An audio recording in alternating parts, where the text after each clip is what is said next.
Thank you and Ranking Member Cole for the opportunity to be here. This is my first opportunity to provide input on the Science Committee's portion of the budget reconciliation package.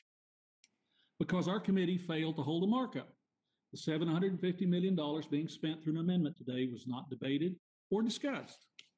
How can we hope to make good policy when our friends on the other side of the aisle won't even allow discussion? Unfortunately, that's where we find ourselves today. Pushing COVID relief through a partisan process isn't producing results that are in the best interest of American families, businesses, and the economy.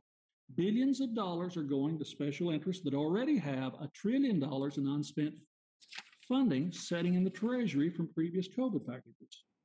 Meanwhile, the research industry has not received a cent of relief. And in this massive $1.9 trillion bill, only $600 million is allocated to helping the research industry recover from the pandemic. That's less than 0.5%. We've relied on American scientists to combat COVID, but we're not giving them the funding they need to resume their work that's been stopped by the pandemic.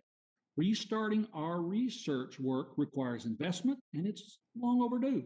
The longer we go without passing substantial relief, the worse the situation becomes.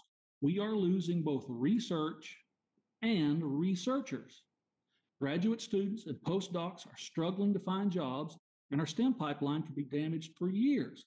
At the same time, the Chinese Communist Party is working to overtake us in critical technologies. The longer our research remains stalled, the more ground we lose. We cannot afford to sacrifice our competitiveness. I've co-sponsored the RISE Act, which would invest $25 billion in restarting American research.